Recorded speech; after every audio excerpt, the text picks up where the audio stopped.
tabur tuai. Jadi semua harusnya udah tahu tentang tabur tuai ya. Apa yang kamu tabur akan kamu tuai. Dan apa yang kamu tuai akan jauh lebih besar dari apa yang kamu tabur. Gak mungkin orang menabur benih semangka satu biji, lalu dia akan menuai buah semangka satu biji juga. Enggak. Dia pasti akan menuai beberapa buah semangka. Itulah konsep dari tabur tuai. Semuanya harus kita tahu. Hanya saja banyak banget yang suka menyalah artikan, menyalah persepsikan tentang tabur tuai. Berarti kalau gue menabur di gereja untuk pekerjaan Tuhan sekian uang, berarti nanti gue akan menerima 10 kali lipat gitu atau 100 kali lipat gitu ya. Mungkin itu juga yang dijanjikan sama pendeta-pendeta di tempat kalian mungkin ya. Tapi sebenarnya gini, ketika kita sedang berbicara tentang tabur tuai, kita ini sedang melakukan sebuah negosiasi secara tidak langsung gitu kan. Karena gini, firman Tuhan sendiri kok yang berkata siapa yang menabur akan menuai. Ya itu udah jelas, itu firman Tuhan yang berkata kok. Sekarang kita harus sadar dengan siapa kita sedang bernegosiasi. Walaupun bentuk taburan kita atau arah taburan kita ada di manapun, di tempat yang berbeda-beda, tapi tetap pihak yang sedang kita ajak negosiasi itu cuma satu, yaitu Tuhan. Mau kita menabur di sebuah gereja, mau kita menabur di sebuah yayasan, atau kita menabur kepada seseorang, sebenarnya kita sedang bernegosiasi secara tidak langsung kepada Tuhan Yesus. Karena urusan kita memberi kepada siapa yang membutuhkan itu adalah perintah. Itu adalah sebuah hal yang harus kita lakukan dengan segala kelebihan kita, dengan kapasitas yang kita punya.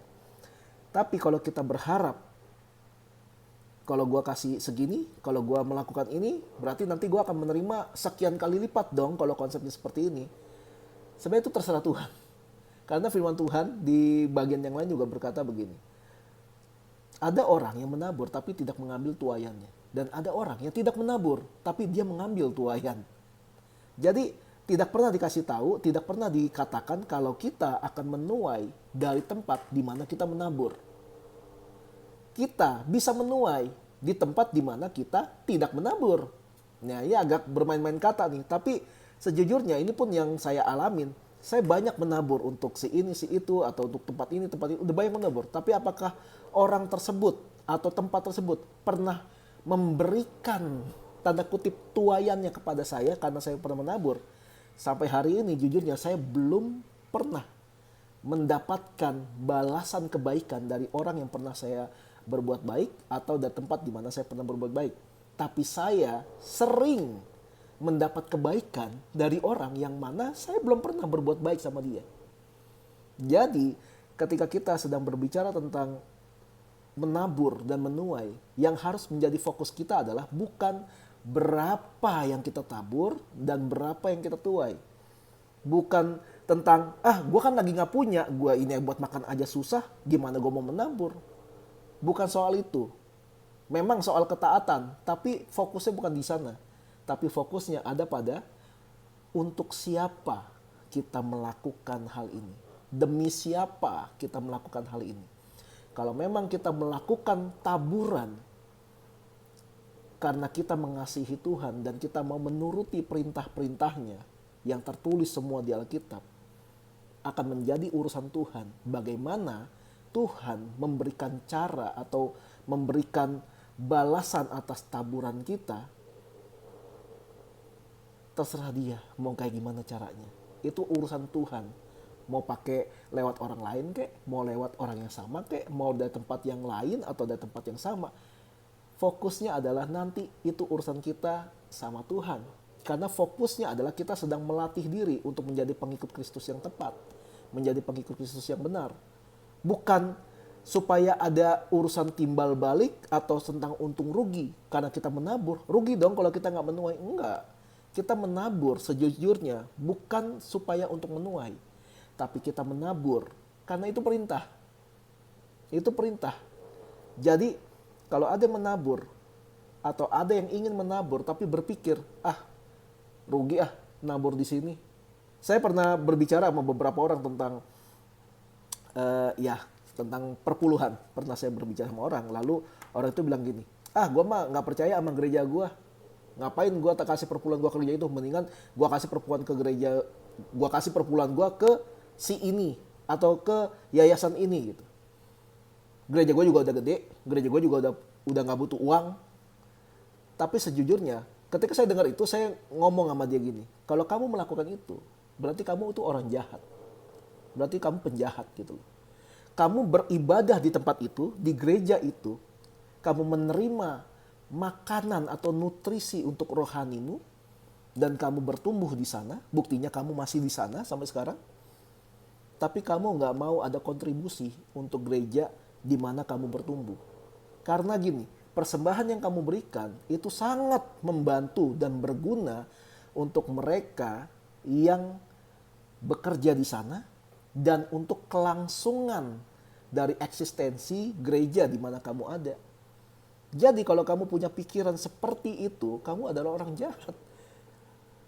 Jangan mentang-mentang gerejanya agak besar atau sangat besar, lalu kita berpikir nggak perlu kasih persembahan. Bukan. Justru itu adalah bentuk tanggung jawab kita supaya gereja ini tetap eksis. Setidaknya kita membantu. Mungkin persembahan kita tidak sebesar yang jemaat yang lain gitu, yang lebih berada atau gimana. Tapi kita sedang melatih diri kita untuk bertindak secara benar, secara tepat.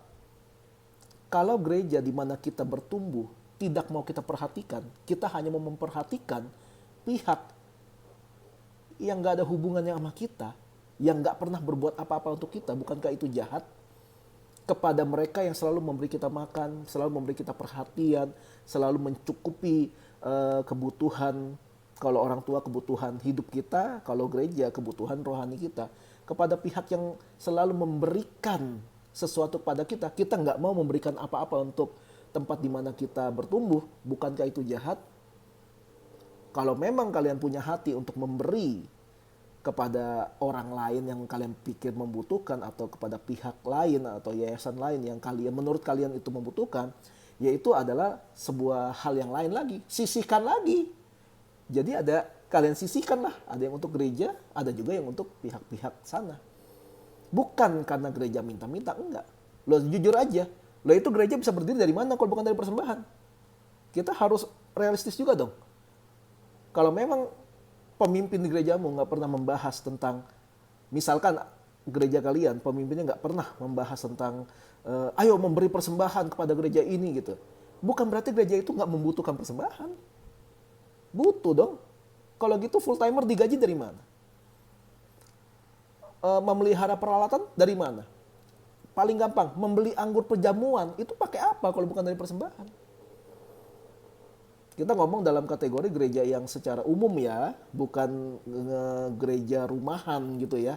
Yang memang ya bagaimana, jemaatnya juga bukan orang berada, jemaatnya juga orang-orang susah ya. Kadang-kadang mau nggak mau pemimpin gereja itu mengusahakan dari uang pribadi mereka. Tapi kita ngomongin gereja secara umum. Jujur aja, kalau bukan dari persembahan dari mana? Udah bukan soal Tuhan yang suruh, bukan soal itu. Ini adalah bentuk ketaatan kita. Apakah kita mengasihi Tuhan? Kalau kita mengasihi Tuhan, firman Tuhan bilang, gembalakanlah domba-dombaku. Bagaimana mungkin gembala bisa menggembalakan dombanya kalau gembalanya untuk makanannya bingung? Karena nggak ada yang memberi persembahan. Karena semua jemaat berpikir, ngapain gue kasih persembahan ke gereja? Ntar ditilep sama pendetanya, ntar ditilep sama gembalanya. Ya matilah gembalanya.